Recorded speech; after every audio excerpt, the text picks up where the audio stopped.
नाजरीन आदाब, आप देख रहे हो सियासत.com। हम आप तमाम का इस्तकबाल करते हैं। नाजरीन, तेलंगाना रिसोर्स सेंटर TRC के 42वीं मुज़ाकिरात के इजलास को हम आपकी खिदमत में पेश कर रहे हैं। रियासत में आंध्रा की तश्कील से 40,000 मुसलमान सरकारी मुलाजिमतों से महरूम। आंध्राई हुकूमतों की तरफ से तेलंगाना की अवाम मुलाजिमतों से महरूम होकर रह गई।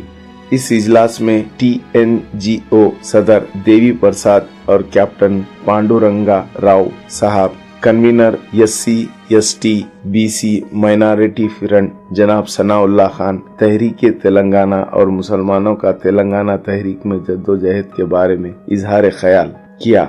साथ ही साथ जनाब कैप्टन पांडुरंगा राव ने दक्कन हैदराबाद उस दौर में तेलंगाना में आसिफ जाह हुकूमत में हर तबके के लिए इंसाफी हुकूमत की थी, इसके बारे में इजहार ख्याल, और फिर आंध्राई हुक्मरानों की तरफ से तेलंगाना की माशियत खत्म किस तरह से की जा रही है, इस बारे में तफसीली मालूमात पेश किए। आइए नाजरीन जानते हैं इस इजलास में तेलंगाना के कई कायदीन कसीर तादाद में शिरकत किए थे। इसी वीडियो को हम आपकी खिदमत में पेश कर रहे हैं।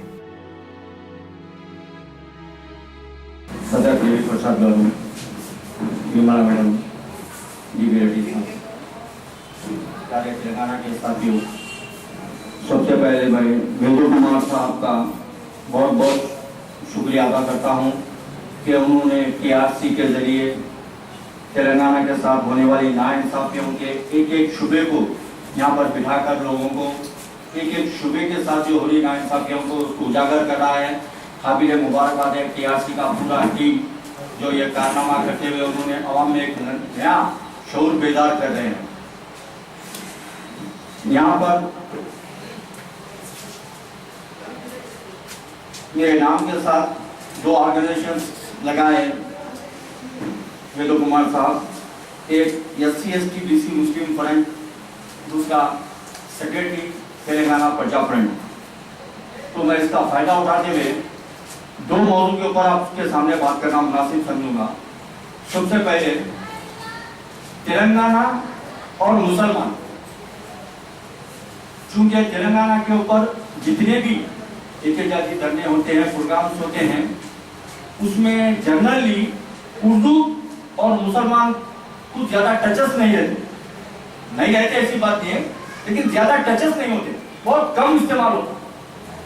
जबकि हैदराबाद में उर्दू बोलने वाले 70% है, मुसलमान की आबादी करीब 40-42% है। उसके बावजूद भी यह तहरीक के साथ उसके टचेस बहुत कम है। जबकि तेलंगाना को आंध्रा में मिलाने का वजह ही मुसलमान, क्योंकि बात हकायक ऐसे होते जिसको हम नजरअंदाज करते या इतने तकलीफदा होते कि हम बोलना मुनासिब नहीं समझते। क्योंकि जिस वक्त मुल्क की आजादी के बाद मद्रास से आंध्रा वालों को हटाने की जब एहतजाज मद्रास में शुरू हुआ, तो central government putty Shri Ramulu की हड़ताल के ऊपर एक आंध्रा स्टेट बना चुकी थी। 1953 में आंध्रा स्टेट बन चुका था, कर्नूल उसका कैपिटल स्टेट बन गया था। फिर क्या वजह थी आंध्रा वालों को लेकर आके तेलंगाना के ऊपर काबिज करने की?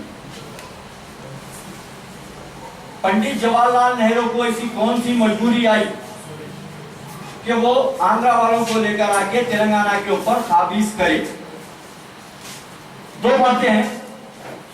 पहली बात तो यह है कि जब कमीशन आप बिठाए थे तो कमीशन की रिपोर्ट के ऊपर काम करना था। दक्कन को 4 डिस्ट्रिक्ट महाराष्ट्र को दिए, 3 डिस्ट्रिक्ट कर्नाटक को दिए। जब दक्कन के लोग इसके बारे में सवाल करे कि भाई इसको क्यों तकसीम कर रहे हैं, तो बोले जबान की बुनियाद के ऊपर हम तकसीम कर रहे हैं, कमीशन की रिपोर्ट के ऊपर। जब एक कमीशन की रिपोर्ट के ऊपर आपके की एक स्टेट को तकसीम करके उसके 7 डिस्ट्रिक्टों को तकसीम कर दिए, फिर जब वही कमीशन एक रिपोर्ट देता है कि तेलंगाना को आंध्रा से नहीं मिलाना बोल के, फिर वही कमीशन को नजरअंदाज करके तुम किसमें आंध्रा वालों को क्यों मिलाए? इसकी अहम वजह ये थी, उसमें बहुत ही यानी एक ऐसी हकीकत छुपी हुई है जिसको हम बोलना नहीं चाहते। हकीकत ये थी कि अगर तेलंगाना कायम रहता तो यकीनन तेलंगाना में क्या कि मुसलमान और एससी या एसटी या बीसी की हुकूमत होती, और ये चीज नॉर्थ इंडिया की सियासी कायदीन कभी बर्दाश्त नहीं कर सकते थे।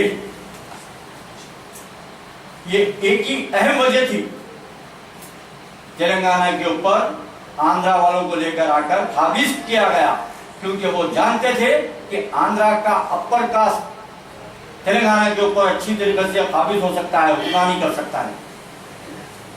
और आप उसका नतीजा देखें, 1956 से लेकर आज तक आप तारीख उठा कर देखिए, तेलंगाना के ये 3 कास्ट के लोगों की माइशत आज किस हद तक नीचे गिरी हुई है। बिलखुसूस मुसलमान, एक ऐसा स्टेट जो हिंदुस्तान का सबसे तरक्की याफ्ता स्टेट कहा जाता था, जिसकी अपनी खुद की रेलवे थी, जिसकी अपनी खुद का एयरपोर्ट था, जिसकी खुद की अपनी यूनिवर्सिटी थी, सीसी रोड, ड्रेनेज सिस्टम, नल का पानी, ये तमाम चीजें हिंदुस्तान में अगर कहीं थी तो वो सिर्फ और सिर्फ दक्कन में थी। उसी दक्कन के लोगों को आज इनके से ज्यादा पस्ता हालत में 56 से लेके 2002 तक लेकर आने की वजह यही थी, वो लोगों की पॉलिसी यही थी। आज आप देखिए, मैं क्योंकि मुस्लिम हैसियत से मैं बात कर रहा हूं आप लोगों से, तो मैं कोशिश करूंगा कि मैं मुस्लिम की नुमाइंदगी करूं। आज आप देखिए, 1956 से लेके आज तक किसी भी सियासी पार्टी का कोई डिस्ट्रिक्ट प्रेसिडेंट मुसलमान नहीं बना, क्योंकि सियासी पार्टियां ये चाहते ही नहीं कि मुसलमान की लीडरशिप प्रोजेक्ट हो। अगर किसी डिस्ट्रिक्ट का मुसलमान अगर सदर बनता है तो उसके माथे 7 से 8 एमएलए आते, तो यकीनन उन्होंने एक दो मुस्लिम की लीडरशिप को प्रोजेक्ट करता। आज की पोजीशन में भी किसी भी सियासी पार्टी का कोई डिस्ट्रिक्ट प्रेसिडेंट मुसलमान नहीं है। हैदराबाद में 40% मुसलमान होने के बावजूद भी आज तक कांग्रेस का कोई डिस्ट्रिक्ट प्रेसिडेंट मुसलमान नहीं बना। तो एक ये मंसूबा था मुस्लिम की माइशत को तबाह करने का, आंध्रा वालों को लेकर आके हम पर काबिज करे। चलो ठीक है, काबिज करे, हमारी माइशत को तबाह करे, हमारी जायदादों को लूट लिए, हमारे को क्या कि जबान के ऊपर हमारी नौकरियों को छीन लिए, सब कर दिए। उसके बावजूद एक रास्ता बना, मुस्लिम क्या कि गल्फ में किसी हद तक अपनी माइशत को सुधारे, चलो वो लोग किसी हद तक अपने आप को प्रोटेक्ट करें।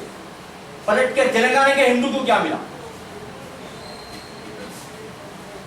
मुसलमान किसी हद तक अपने आप को प्रोजेक्ट कर लिया, लेकिन तेलंगाना का हिंदू तो आज भी वही है। निजाम के दौर में जो तेलंगाना के बिछड़े तबके को नजरअंदाज किया गया था, वो बिछड़ा था आजादी के 60-65 साल के बावजूद भी, आज भी हमारा 56 साल के बाद भी आज भी तेलंगाना का हिंदू वही बिछड़ा तबका है। आज भी उसकी मैशत वैसी तबाह है, उसका कोई पुरसान हाल नहीं है। कौन जिम्मेदार है इसका? जहां तक तेलंगाना तहरीक है, तेलंगाना के साथ ना होने वाली नाइंसाफी का तो मैं तबसरा नहीं करूंगा, क्योंकि कोई ऐसा शुबा अगर बाकी होता है जहां पर इंसाफ हुआ आपसे, तो मैं बोल सकता था कि भाई फलानी जगह नाइंसाफी हुई। तेलंगाना के साथ हर शुबे में नाइंसाफी हुई, इंसाफ हुआ ही नहीं तो मैं नाइंसाफी की बात कहां करूं? यहाँ पर वो एक तेलंगाना के गवर्नमेंट इंप्लॉइज के साथ नाइंसाफी हुई, तो उसके ऊपर पुरानी में आर्टिकल लिखे थे कि ये नाइंसाफी जो हुई है ये सिर्फ और सिर्फ तेलंगाना और आंध्रा की नजरियात की वजह से नाइंसाफी हुई है, ऐसा नहीं होना चाहिए बोलते। तो वो जैसा आर्टिकल आया फौरी क्रॉनिकल के लोग एक्टिव हो गए और उनको क्या की टीवी पद्मानाभम, मुनीर जमाल, ये पूरे जर्नलिस्ट हैं, ये लोग मिलके एक मीटिंग करे, मीटिंग करके बोले कि भाई तेलंगाना वालों के साथ हो रही नाइंसाफी के खिलाफ में हम लड़ेंगे।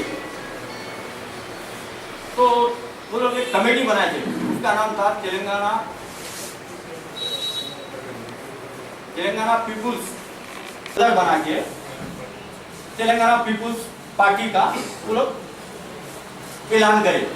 फिर भाई एक डिसाइड हुआ कि भाई ये पीपुल्स पार्टी बोल तो अंग्रेज नाम आ रहा, सूट नहीं होता हमारे तहरीक को, तो लिहाजा इसको क्या की तेलंगाना प्रजा समिति बोलते। तो 68 में तेलंगाना प्रजा समिति का कयाम अमल में आया, मदन मोहन को सदर बनाया गया।